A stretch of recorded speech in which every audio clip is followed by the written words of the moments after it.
Haas F1 team means a lot to me. If they're always gonna be in the back, I eventually pull out.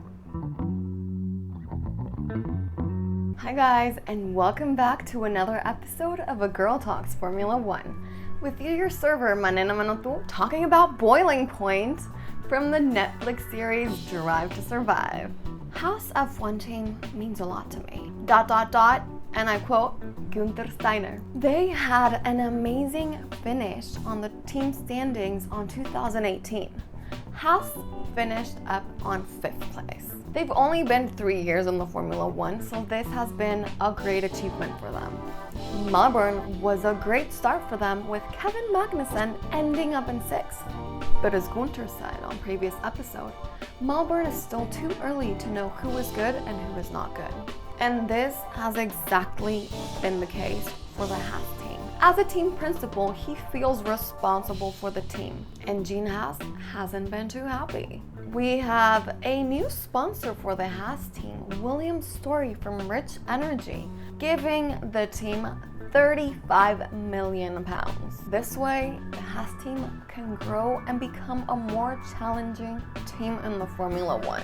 The competition does have bigger budgets, but that does not mean that Haas cannot make it.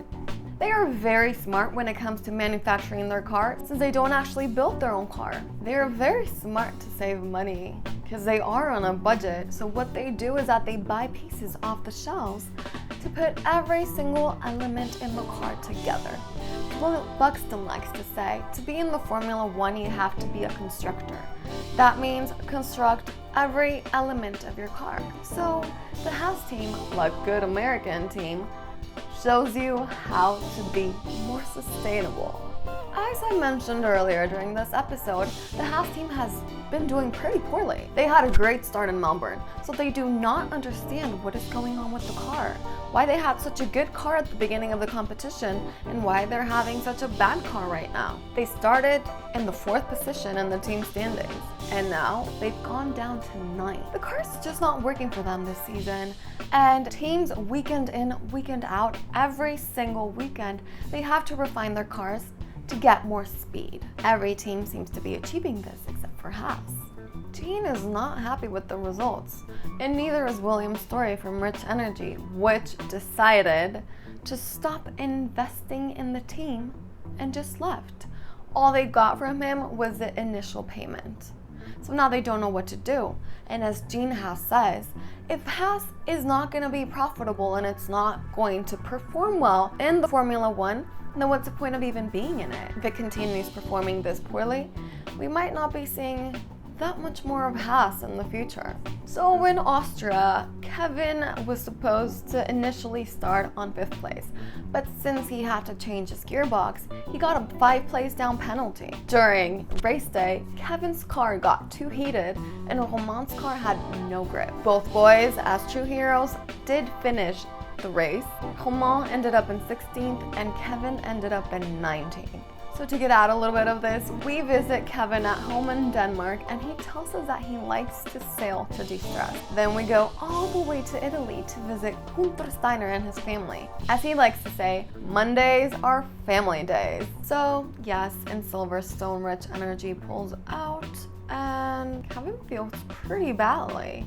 As he tells us, being a driver, you feel pretty helpless when it doesn't work, referring to the car. Start questioning everything, including yourself. And I mean, it's true, there's not much that they can do. All they do is drive, like, they're not engineers. So they're just trying to figure out what is wrong with the new car, because apparently the old car was so much better. So during race day in Silverstone, Romain is said to be driving the old car and Kevin the new one to see what is actually going on, because nobody seems to know the problem, and that's a major dilemma. So on race day, both teammates seem to be bumping way too much against each other, cars touching, and as if their biggest competition was each other and not other drivers. Guenther Steiner was furious. They both ended up retiring the competition. Guenther called them to his office and started talking to them as if they were children. It was pretty embarrassing, and then at the end, Kevin Magnussen apparently broke the door. Yikes. So, who won the competition? If you guessed Lewis Hamilton, you're right. Shocker. So here's the thing. Formula One is an expensive sport. If they're always gonna be in the back, Jane might eventually pull out.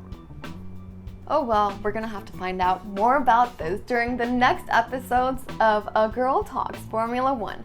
Thank you guys so much for watching. Don't forget to like, subscribe, or comment down below. And see you again next week for another episode of Drive to Survive.